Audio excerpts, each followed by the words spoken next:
আছে, যখন আপনি যুদ্ধক্ষেত্রে দাঁড়িয়ে তখন শত্রুকে পিঠ দেখিয়ে পালিয়ে যাওয়া বা পিছু হটে যাওয়া অত্যন্ত অনুচিত যুদ্ধনীতি হয়।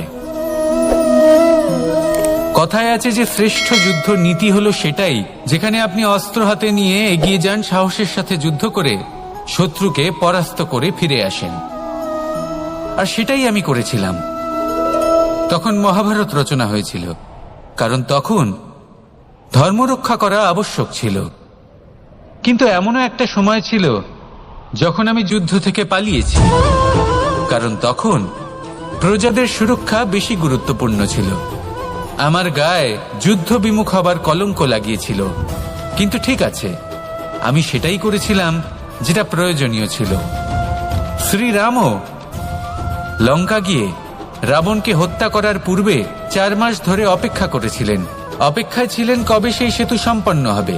তারপরে গিয়ে রাবণকে পরাস্ত করলেন, তাকে বধ করলেন। জীবনে কখনো কখনো থেমে যাওয়া বা পিছু হটে যাওয়া কার্যকর হতে পারে। এটা প্রত্যেক সময়ের উপরে নির্ভর করে। শত্রু যে কেউ হতে পারে, যখন খুশি আক্রমণ করতে পারে। কোনো মানুষ হতে পারে, আবার কোনো দানবও হতে পারে। আমাদের নিজেদের মানসিকতা হতে পারে, কোনো অসুখ হতে পারে, মহামারীও হতে পারে। সেক্ষেত্রে সেটাই করুন যেটা উচিত মনে হয়। দেখুন, প্রত্যেকবার নারায়ণ তো আপনাকে সাহায্য করতে আসবেন না। অনেক সময় মানুষকে নিজেকেই সেই বাধার সম্মুখীন হয়ে তাকে পরাস্ত করতে হয়। আর এমনিতেও কথায় আছে যে প্রত্যেক নরের মধ্যে নারায়ণ আছেন। তাই অন্তরের নারায়ণকে জাগ্রত করুন, আর যা সমস্যা আছে তাকে সমাপ্ত করে ফেলুন, তা সে যতই পিছু হটে করতে হোক না কেন। আসুন আর আমার সাথে ভালোবেসে বলুন, রাধা রাধা। এই সংসারে 2 ধরনের মানুষ দেখা যায়, 1 সরল, 2 জটিল। এবার এই যে সরল ব্যক্তি থাকে, তাদের এই সমাজ দুর্বল মনে করে। এমনিতে দেখতে গেলে জলও সরল, বায়ুও সরল। ওনারা যেদিকে চাইবেন প্রবাহিত হতে পারেন।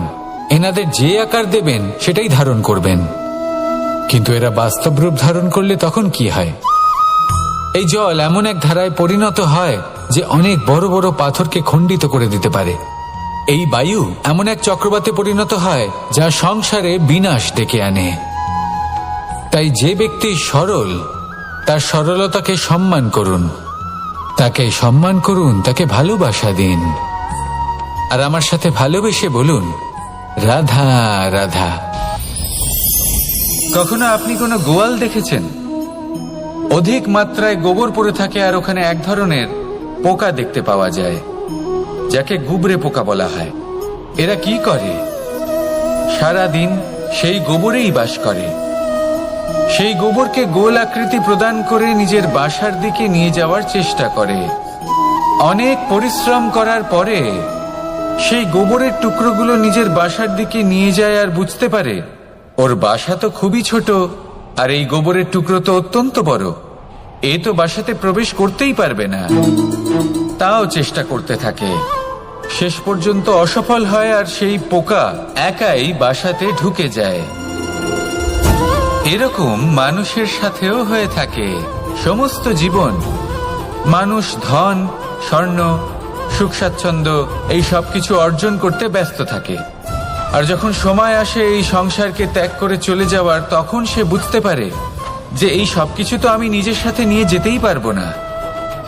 মনে দুঃখ নিয়ে সংসার থেকে বিদায় নেয় সে। তার বদলে যদি মানুষ কোনো নির্ধন ব্যক্তিকে সাহায্য করে দেয়, কোনো দুঃখী ব্যক্তিকে হাসাতে চেষ্টা করে, তাহলে মনে সন্তোষ নিয়ে সংসার ত্যাগ করতে পারে। এই জীবনে ধন, স্বর্ণ, সুখ স্বাচ্ছন্দ্য অতি আবশ্যক, কিন্তু এগুলোই বাস্তব সম্পত্তি নয়। তাহলে কি এই বাস্তব সম্পত্তি, সেটা বুঝতে শিখুন, আর আমার সাথে ভালোবেসে বলুন, রাধা রাধা। মানুষ একটা অত্যন্ত শ্রেষ্ঠ কর্ম করতে পারেন, সেটা হলো ভুলে যেতে পারা। আর সেটা বরদানের চেয়ে কম কিছু নয়। মানুষকে যখন কোনো কারণে নিজের প্রিয়জনদের থেকে দূরে যেতে হয়, তখন মনে দুঃখ জাগ্রত হয়। তিনি সেই দুঃখকে ভুলতে পারেন। কখনো কোনো সম্পর্ক থেকে যদি দুঃখ পেয়ে থাকেন তখন সেই দুঃখকে ভুলতে পারেন, কিন্তু এই সংসারের প্রত্যেক আবেগ, প্রত্যেক বস্তু ভুলে যাওয়া উচিত নয়। বিশেষ করে আমাদের প্রিয়জন, আমাদের পরিবারের সদস্য, যখন এই সংসার থেকে ওনারা চলে যান তখন যে সৎকর্ম ওনারা করেছেন, যে প্রেরণা ওনারা আমাদের প্রদান করেছেন, কখনো ভুলে যাওয়া উচিত নয়। যখন আপনি কোনো উঁচু স্থানে পৌঁছে যান, আপনি সাফল্য লাভ করেন, তখন সেই সকল বন্ধুদের ভোলা উচিত নয় যারা আপনার সাথে আরম্ভ থেকে ছিল, যারা সব সময় আপনাকে সাহায্য করেছে। আর সব থেকে গুরুত্বপূর্ণ কথা, আপনার বয়স যতই বৃদ্ধি পাক না কেন, মাতা পিতাকে কখনো ভুলবেন না। আপনি যতই বড় হন না কেন, আপনি তাদের সন্তানই থাকবেন। অভিজ্ঞতার দিক থেকে ওনাদের থেকে ছোটই থাকবেন। তাই সবসময় নিজের মাতা পিতাকে নিজের সাথে রাখুন, কখনো তাদের ভুলবেন না। সেই সকল ব্যক্তিদের ভুলে যাবেন না যারা দুঃখের দিনে আপনার সাথে ছিল, তবেই জীবনে সুখ পাবেন। আসুন আর আমার সাথে ভালোবেসে বলুন, রাধা রাধা। আমাদের জীবনে অনেক ধরনের ব্যক্তি এসে থাকেন। কেউ কেউ আমাদের সাথে থেকে যান, কেউ আমাদের থেকে দূরে চলে যান। কেউ ভালো মানুষ হন, কেউ খারাপ মানুষ। কিন্তু আমরা সবসময় সেই সময়টাকে নিয়ে দুঃখ প্রকাশ করি যখন আমাদের জীবনে কোনো খারাপ ব্যক্তি প্রবেশ করেন। তারা আমাদের খারাপ অনুভূতি দেন, দুঃখ দেন, কষ্ট দেন। আমরা সবাই তাকে ভালো মন্দ কথা বলি। কিন্তু কেন? এমন বিভিন্ন ধরনের মানুষ, খারাপ মানুষ, ভালো মানুষ, সবার জীবনেই আসেন এবং সকলকেই একটা অমূল্য শিক্ষা দান করে যান। এবার আপনি নিজেই ভেবে দেখুন, জীবনে যখন প্রথমবার আপনি আগুন স্পর্শ করেছিলেন, তখন আপনি একটা শিক্ষা লাভ করেছিলেন যে আমাকে আগুনের থেকে একটু দূরে থাকতে হবে। তারপর আস্তে আস্তে আপনি শিখলেন যে কিভাবে এই আগুনকে নিয়ন্ত্রণে রাখতে হবে। তারপর আপনি শিখলেন যে কিভাবে নিজের জীবনে তাকে প্রয়োগ করতে হবে, তা সে অন্ধকারে প্রকাশ লাভ করার জন্য হোক বা খাবার বানানোর জন্য। সেইভাবেই কোনো খারাপ ব্যক্তি যখন আপনার জীবনে আসে, কোনো শিক্ষা দিয়ে যান, তার প্রতি কৃতজ্ঞ থাকুন। তার বিষয় খারাপ ভাবার বা খারাপ অনুভূতি নিয়ে থাকার কোনো প্রয়োজন নেই। সেই শিক্ষা লাভ করুন, ইতিবাচক মনোভাব নিয়ে জীবনের সামনে এগোতে থাকুন। কেউ নেই যিনি আপনাকে বাধা দিতে পারেন। আসুন আমার সাথে ভালোবেসে বলুন, রাধা রাধা। মানুষের জীবন হলো তার যাত্রা এবং প্রত্যেকের জীবনযাত্রার লক্ষ্য হলো আলাদা। এবার মনের মধ্যে এই প্রশ্ন জাগতেই পারে যে এই জীবনের লক্ষ্যটা গুরুত্বপূর্ণ নাকি যাত্রাটা।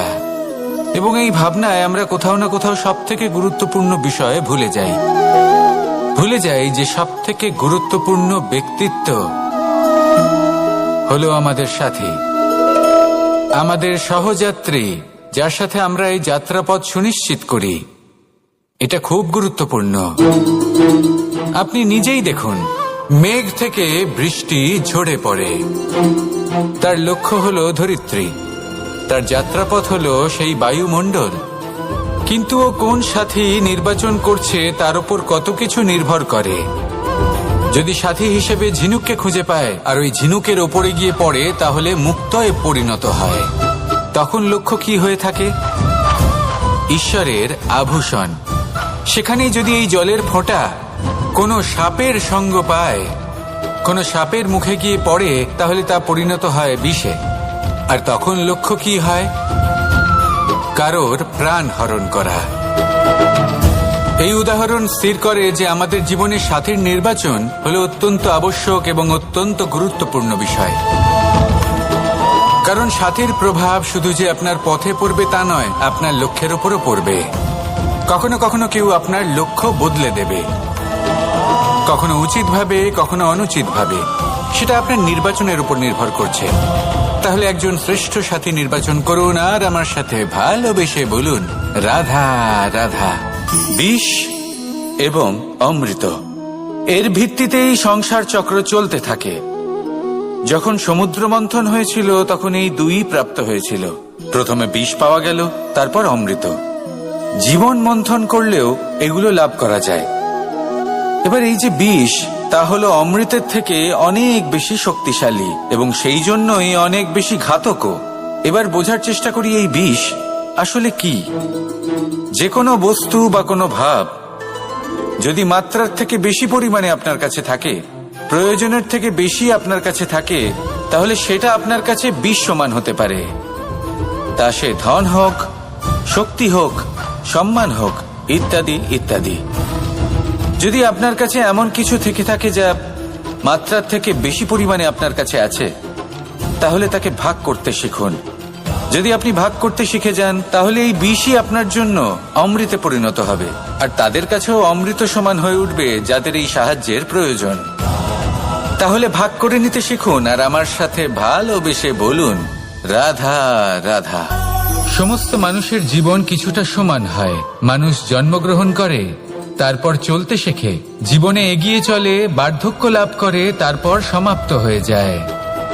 কিন্তু সেই ব্যক্তিরা কারা যারা প্রকৃত অর্থে মনুষ্য জীবন যাপন করেন?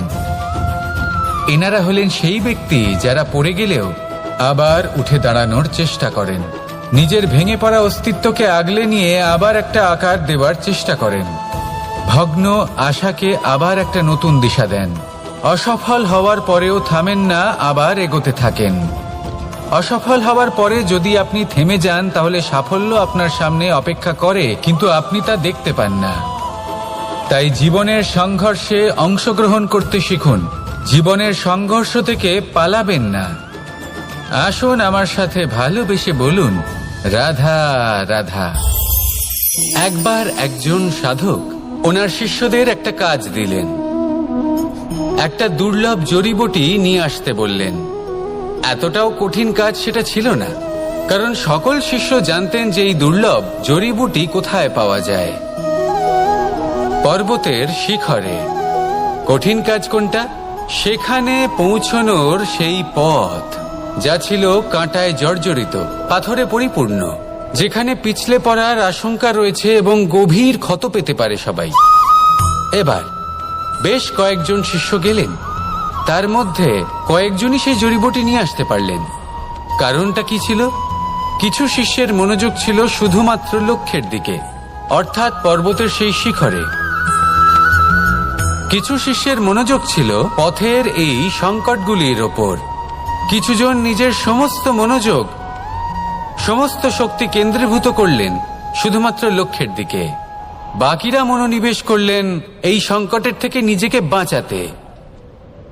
কিন্তু যাদের মনোযোগ শুধু লক্ষ্যের দিকে ছিল, শুধু তারাই জড়িবুটি নিয়ে আসতে পারলেন। কারণ কি ছিল? একটা সহজ ব্যাপার যা আমাদের বুঝতে হবে।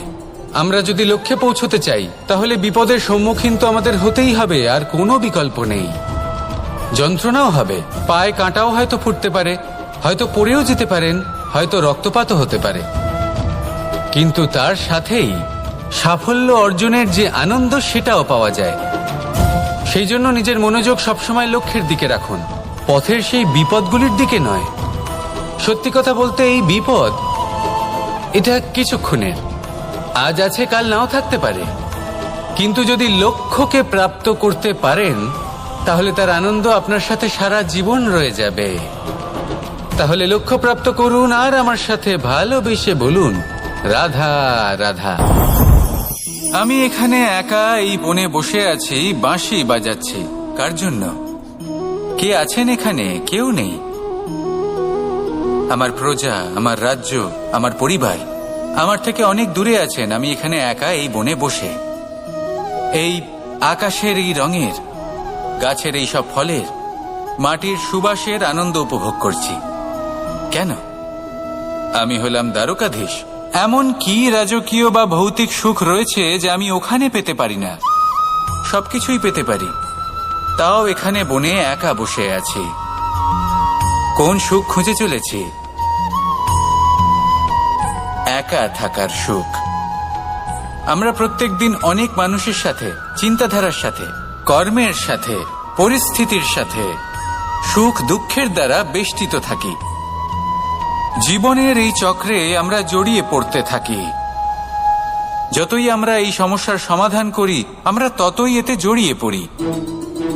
আমরা এতটাই জড়িয়ে পড়ি যে যখন আমরা আয়নায় নিজেদের দেখি, তখন আমরা নিজেদের চিনতেই পারি না।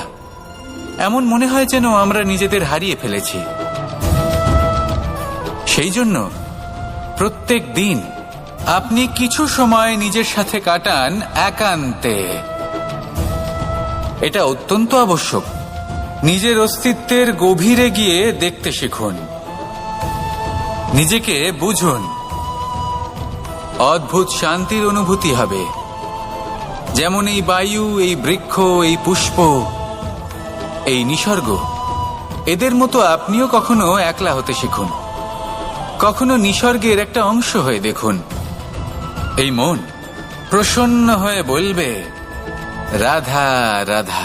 ধন সঞ্চয় করা সম্ভব, আর সেই জন্য ধন সবথেকে বেশি মূল্যবান সম্পত্তি নয়। এবার আপনি বলবেন, এ আমি কি বলছি? এই ধন খুব মূল্যবান, আমরা সকলে অর্জন করতে ব্যস্ত। সেটা এই কারণে, কারণ আপনারা জানেন না এই সংসারের সবথেকে বেশি মূল্যবান সম্পত্তি কি। এ হলো সেই সম্পত্তি যা কখনো সঞ্চয় করা সম্ভব নয়। আপনার কাছে যতই ধন থাকুক, তা দিয়ে আপনি স্বাস্থ্য লাভ করতে পারেন, বাড়ি কিনতে পারেন, আদি ইত্যাদি। কিন্তু আপনি যতই ধনী হন না কেন, ফেলে আসা দিনের একটা মুহূর্ত আপনি লাভ করতে পারবেন না। এই একটা মুহূর্ত, এই সময়, এটাই হলো সংসারের সব থেকে মূল্যবান সম্পত্তি। একবার চলে গেলে তা কখনোই ফিরে আসে না। আর এই মুহূর্ত যতই চলে যাক না কেন, আমরা স্মৃতির মাধ্যমে সেগুলি যাপন করতে পারি, তার আনন্দ উপভোগ করতে পারি। আর যার সাথে আমরা সময় অতিবাহিত করেছি, তার স্মৃতিতে আমরা চিরকাল জীবিত থাকতে পারি। সেই জন্য সময় সবথেকে মূল্যবান সম্পত্তি, তাকে এইভাবে নষ্ট করবেন না। প্রত্যেকটা মুহূর্ত উপভোগ করুন, আনন্দ করুন, আর ভালোবেসে বলুন, রাধা রাধা।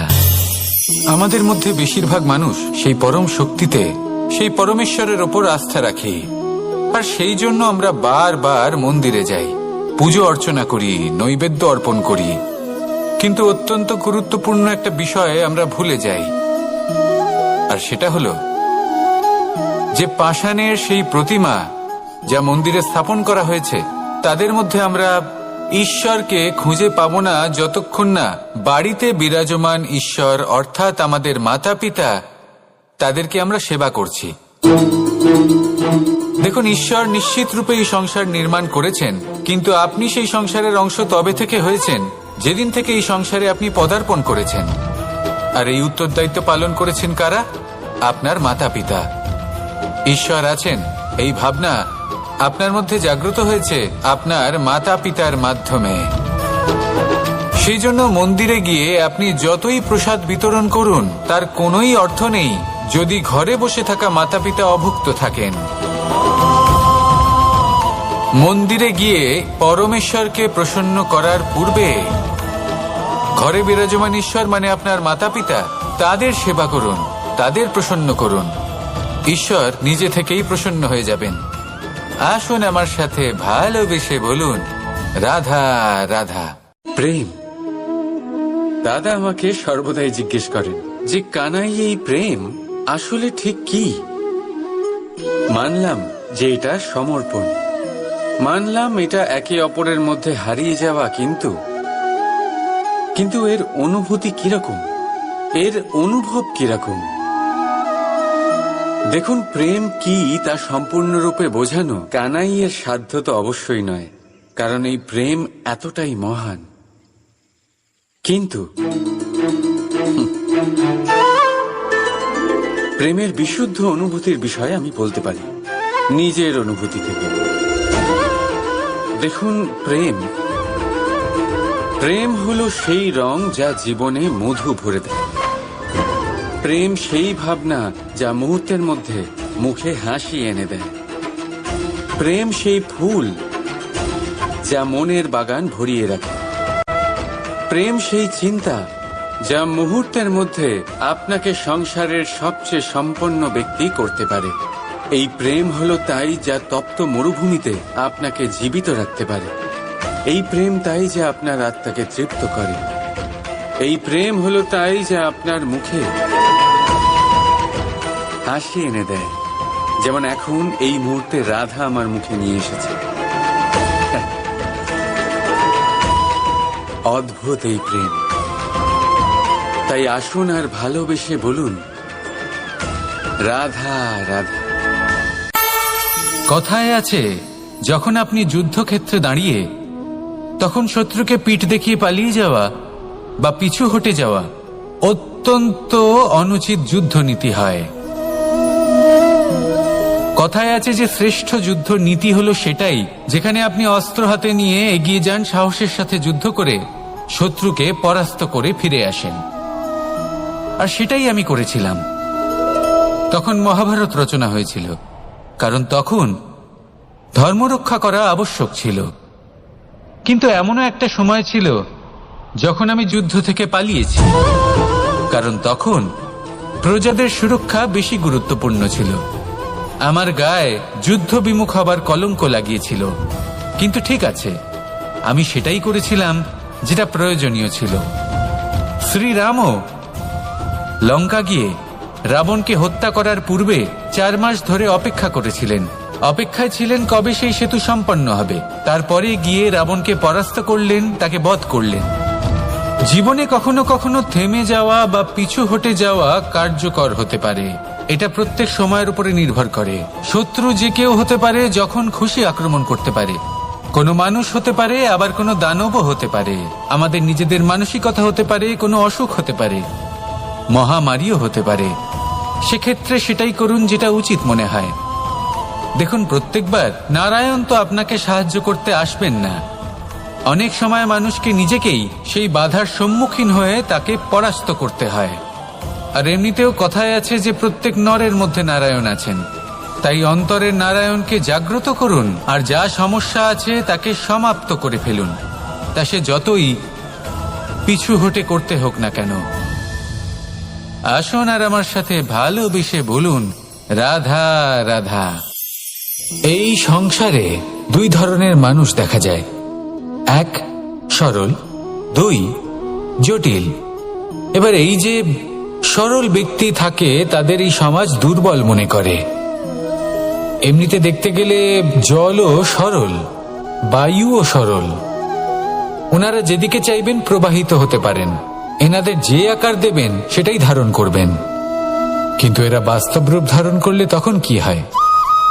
এই জল এমন এক ধারায় পরিণত হয় যে অনেক বড় বড় পাথরকে খণ্ডিত করে দিতে পারে। এই বায়ু এমন এক চক্রবাতে পরিণত হয় যা সংসারে বিনাশ ডেকে আনে। তাই যে ব্যক্তি সরল, তার সরলতাকে সম্মান করুন, তাকে সম্মান করুন, তাকে ভালোবাসা দিন। আর আমার সাথে ভালোবেসে বলুন, রাধা রাধা। কখনো আপনি কোনো গোয়াল দেখেছেন? অধিক মাত্রায় গোবর পড়ে থাকে, আর ওখানে এক ধরনের পোকা দেখতে পাওয়া যায় যাকে গুবরে পোকা বলা হয়।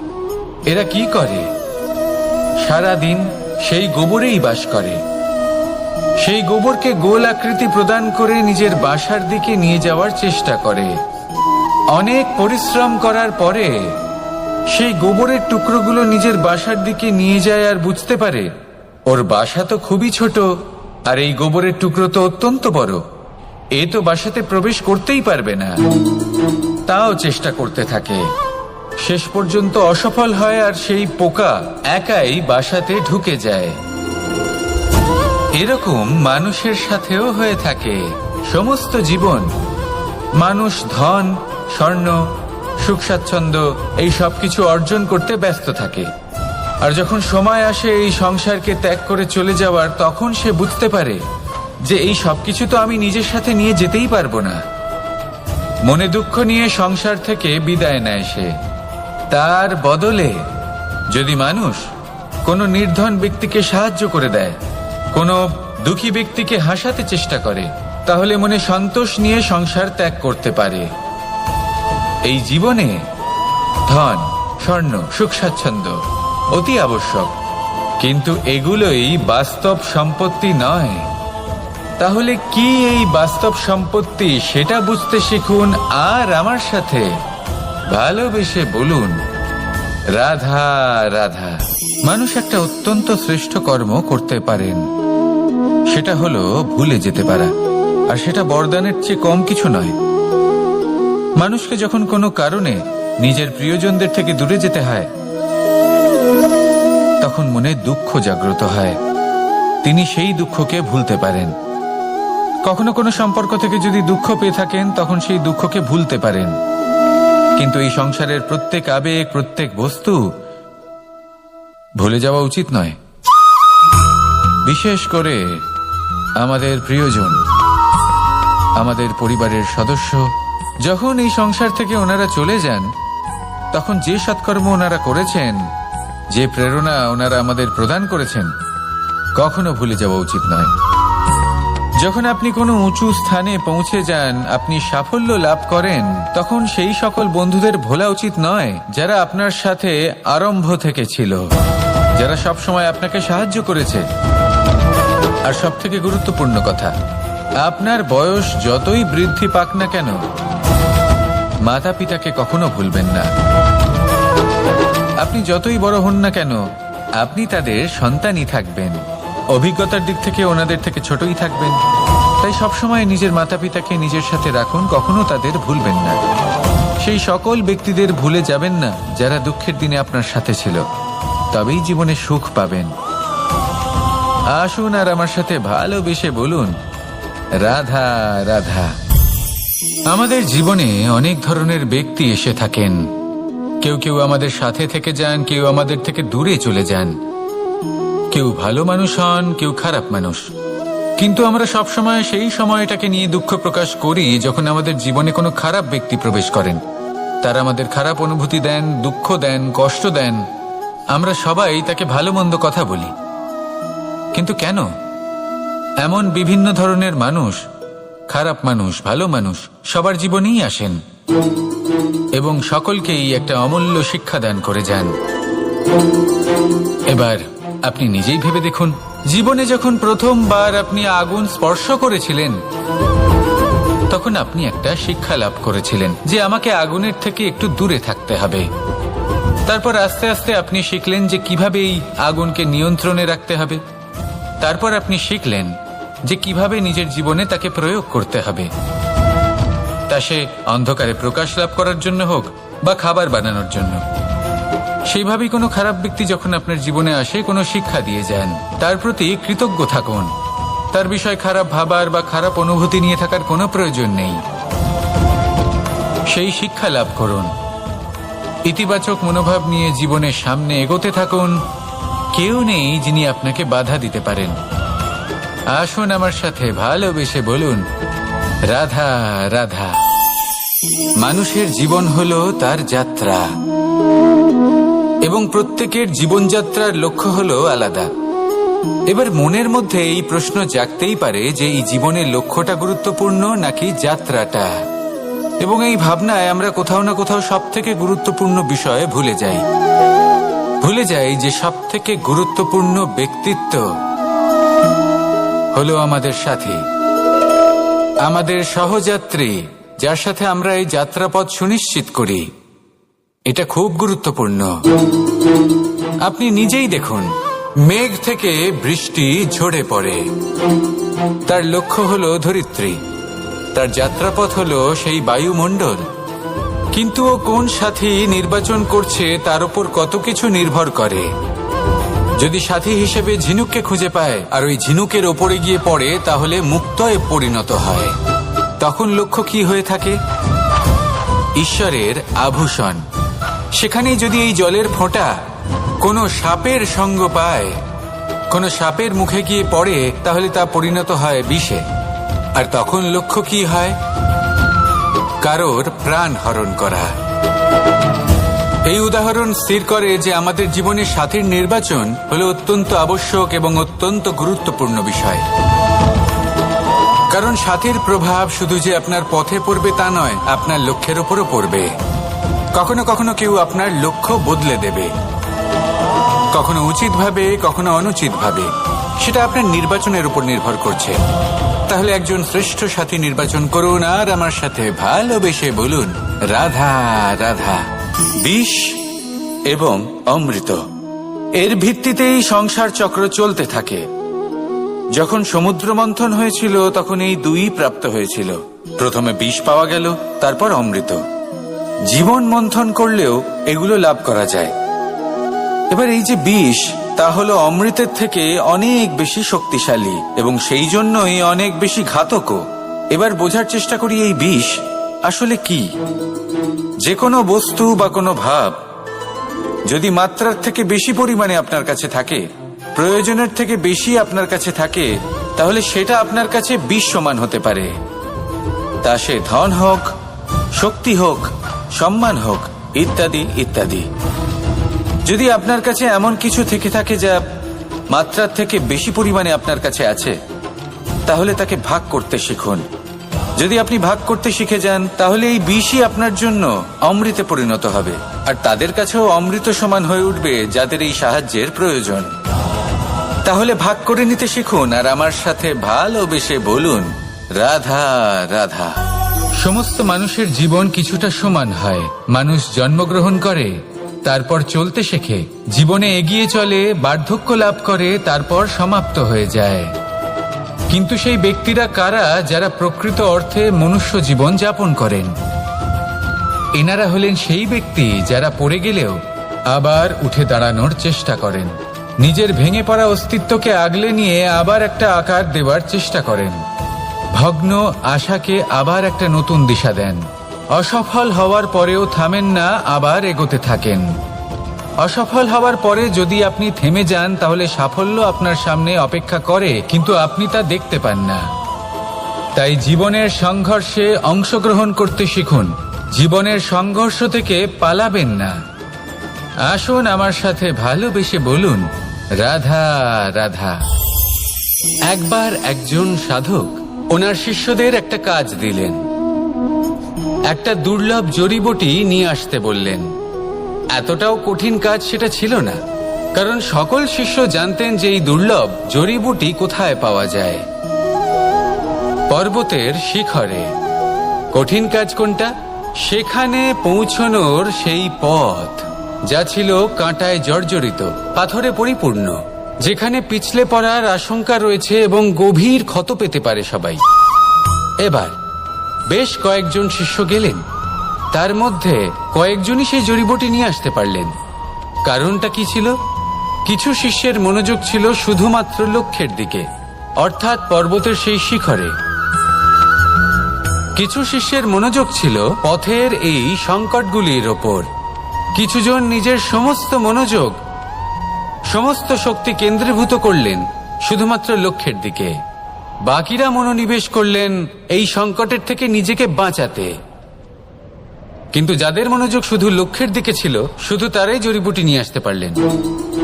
কারণ কি ছিল? একটা সহজ ব্যাপার যা আমাদের বুঝতে হবে। আমরা যদি লক্ষ্যে পৌঁছতে চাই, তাহলে বিপদের সম্মুখীন তো আমাদের হতেই হবে, আর কোনো বিকল্প নেই। যন্ত্রণাও হবে, পায়ে কাঁটাও হয়তো ফুটতে পারে, হয়তো পড়েও যেতে পারেন, হয়তো রক্তপাতও হতে পারে। কিন্তু তার সাথেই সাফল্য অর্জনের যে আনন্দ, সেটাও পাওয়া যায়। সেই জন্য নিজের মনোযোগ সবসময় লক্ষ্যের দিকে রাখুন, পথের সেই বিপদগুলির দিকে নয়। সত্যি কথা বলতে, এই বিপদ এটা কিছুক্ষণের, আজ আছে কাল নাও থাকতে পারে। কিন্তু যদি লক্ষ্যকে প্রাপ্ত করতে পারেন, তাহলে তার আনন্দ আপনার সাথে সারা জীবন রয়ে যাবে। তাহলে লক্ষ্য প্রাপ্ত করুন আর আমার সাথে ভালোবেসে বলুন, রাধা রাধা। আমি এখানে একা এই বনে বসে আছি, বাঁশি বাজাচ্ছি। কার জন্য? কে আছেন এখানে? কেউ নেই। আমার প্রজা, আমার রাজ্য, আমার পরিবার আমার থেকে অনেক দূরে আছেন। আমি এখানে একা এই বনে বসে এই আকাশের এই রঙের, গাছের এই সব ফলের, মাটির সুবাসের আনন্দ উপভোগ করছি। কেন? আমি হলাম দ্বারকাধীশ। এমন কি রাজকীয় বা ভৌতিক সুখ রয়েছে যে আমি ওখানে পেতে পারি না? সবকিছুই পেতে পারি, তাও এখানে বনে একা বসে আছি। কোন সুখ খুঁজে চলেছি? একা থাকার সুখ। আমরা প্রত্যেকদিন অনেক মানুষের সাথে, চিন্তাধারার সাথে, কর্মের সাথে, পরিস্থিতির সাথে সুখ দুঃখের দ্বারা বেষ্টিত থাকি। জীবনের এই চক্রে আমরা জড়িয়ে পড়তে থাকি। যতই আমরা এই সমস্যার সমাধান করি, আমরা ততই এতে জড়িয়ে পড়ি। আমরা এতটাই জড়িয়ে পড়ি যে যখন আমরা আয়নায় নিজেদের দেখি, তখন আমরা নিজেদের চিনতেই পারি না। এমন মনে হয় যেন আমরা নিজেদের হারিয়ে ফেলেছি। সেই জন্য প্রত্যেক দিন আপনি কিছু সময় নিজের সাথে কাটান একান্তে। এটা অত্যন্ত আবশ্যক। নিজের অস্তিত্বের গভীরে গিয়ে দেখতে শিখুন, নিজেকে বুঝুন। অদ্ভুত শান্তির অনুভূতি হবে। যেমন এই বায়ু, এই বৃক্ষ, এই পুষ্প, এই নিসর্গ, এদের মতো আপনিও কখনো একলা হতে শিখুন। কখনো নিসর্গের একটা অংশ হয়ে দেখুন। এই মন প্রসন্ন হয়ে বলবে, রাধা রাধা। ধন সঞ্চয় করা সম্ভব, আর সেই জন্য ধন সবথেকে বেশি মূল্যবান সম্পত্তি নয়। এবার আপনি বলবেন, এ আমি কি বলছি? এই ধন খুব মূল্যবান, আমরা সকলে অর্জন করতে ব্যস্ত। সেটা এই কারণে, কারণ আপনারা জানেন না এই সংসারের সবথেকে বেশি মূল্যবান সম্পত্তি কি। এ হলো সেই সম্পত্তি যা কখনো সঞ্চয় করা সম্ভব নয়। আপনার কাছে যতই ধন থাকুক, তা দিয়ে আপনি স্বাস্থ্য লাভ করতে পারেন, বাড়ি কিনতে পারেন, আদি ইত্যাদি। কিন্তু আপনি যতই ধনী হন না কেন, ফেলে আসা দিনের একটা মুহূর্ত আপনি লাভ করতে পারবেন না। এই একটা মুহূর্ত, এই সময়, এটাই হলো সংসারের সবথেকে মূল্যবান সম্পত্তি। একবার চলে গেলে তা কখনোই ফিরে আসে না। আর এই মুহূর্ত যতই চলে যাক না কেন, আমরা স্মৃতির মাধ্যমে সেগুলি যাপন করতে পারি, তার আনন্দ উপভোগ করতে পারি। আর যার সাথে আমরা সময় অতিবাহিত করেছি, তার স্মৃতিতে আমরা চিরকাল জীবিত থাকতে পারি। সেই জন্য সময় সবথেকে মূল্যবান সম্পত্তি, তাকে এইভাবে নষ্ট করবেন না। প্রত্যেকটা মুহূর্ত উপভোগ করুন, আনন্দ করুন, আর ভালোবেসে বলুন, রাধা রাধা।